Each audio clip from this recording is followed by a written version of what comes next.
Salut les filles, contente de vous retrouver aujourd'hui pour une nouvelle vidéo où aujourd'hui je vais vous parler un petit peu de comment se portent mes cheveux depuis que j'ai commencé cette transition vers le naturel. Et ensuite je vais vous présenter un petit peu les produits qui marchent pour moi. Je tiens d'abord à m'excuser parce que je suis un petit peu malade, donc excusez un petit peu ma tête, ma voix. Bref, pour ceux qui ne le savent pas, je suis en transition capillaire maintenant depuis 14 mois. D'ailleurs dans 10 jours ça va faire 15 mois. Je voulais que vous sachiez que j'ai gardé une routine capillaire très simple.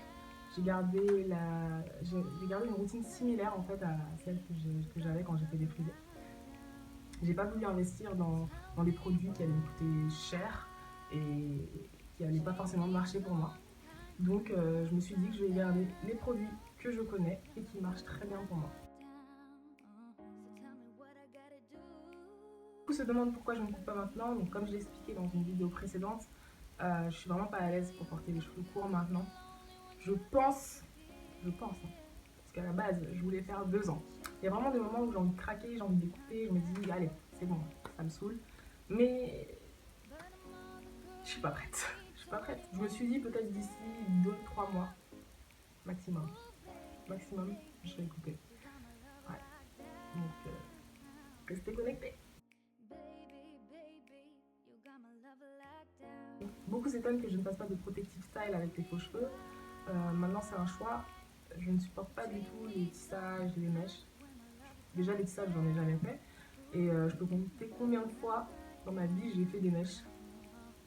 Peut-être 3 ou 4 fois. Voilà. En suivant un petit peu les vidéos des gens qui sont en transition comme moi, je ne pense pas avoir eu plus de casse que ces gens qui font justement des protective style avec des faux cheveux. Donc voilà, en tout cas, moi ça marche pour moi et voilà, c'est un choix.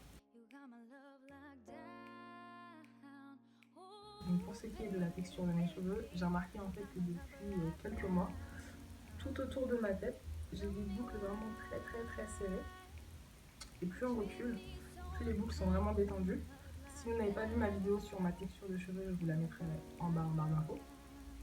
Et pour ce qui est de l'hydratation, du coup, ce que je fais, c'est que je mets beaucoup plus de produits tout autour de ma tête, parce que c'est vraiment la partie en fait qui demande le plus d'hydratation. Donc voilà. Donc pour ce qui est du démêlage, il faut savoir que moi je ne démêle pas mes cheveux au doigt. Je n'y arrive pas. Je ne sais pas comment vous faites, franchement. Si vous avez des conseils pour le démêlage au doigt, donnez-moi des conseils parce que pour moi ça fait juste trop mal. Donc, moi ce que je fais en général, c'est que je démêle mes cheveux donc, juste après le soin avec un peigne à dents larges comme celui-ci. Donc de la pointe à la racine et vraiment c'est ce qui me va quoi. Mais j'ai essayé le démêlage au doigt, ça ne me va pas du tout. C'est pas pour moi. Du moins pas maintenant.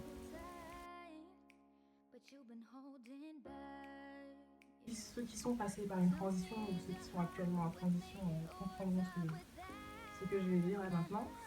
Beaucoup de personnes critiquent et sont même parfois méchants par rapport à nos cheveux, par rapport à notre décision. Essayez de faire abstraction des commentaires négatifs. Vous savez, depuis que je suis en transition, j'en ai tellement eu, tellement. Mais pourquoi tu reviens au naturel? Tes cheveux défrisés étaient super beaux. T'es sûr que ça va pas être joli, etc. Franchement, je m'en fiche. Je sais très bien ce que je fais et c'est pour moi d'ailleurs. Ce que je ne vous ai pas dit aussi, c'est que j'ai eu énormément d'encouragement de mon copain. C'est un peu lui qui m'a poussé en fait à faire ce retour au naturel. Il m'a toujours dit mais pourquoi tu laisses pas tes cheveux naturels, c'est joli, le cheveu afro, etc. Et vu qu'il m'a connu en fait avec les cheveux défrisés, pour moi je me suis dit mais non, je vais totalement changer de tête et j'ai pas envie du coup qu'il me trouve un peu moins jolie. Donc c'est un peu lui qui m'a poussé à faire ce retour au naturel et je le remercie. Parce que maintenant je n'ai aucun regret. Faites abstraction de tous ces commentaires négatifs. C'est votre choix, c'est vous qui l'avez décidé, donc voilà. Soyez juste fiers de vos cheveux, soyez juste fiers de ce que vous êtes, soyez fiers de vos décisions et ayez juste confiance en vous en fait, tout simplement. Le conseil que je peux vous donner pour votre transition, c'est de ne pas gaspiller trop d'argent dans les produits, ne pas acheter plein de produits pour dire oh je vais essayer ci, ça. Non, gardez les produits vraiment que vous connaissez, les produits qui marchent pour vos cheveux Ne soyez pas flemmard avec vos cheveux, hydratez-les, faites vos soins. Vraiment, n'ayez pas la flemme parce que vos cheveux vont le ressentir. Donc la chose aussi à ne pas faire quand on est en transition, c'est uniquement s'occuper de ses nouveaux cheveux. Donc uniquement mettre du produit sur ses cheveux naturels. Il faut savoir que les deux textures ont besoin de ces soins. Donc ne faites pas la bêtise.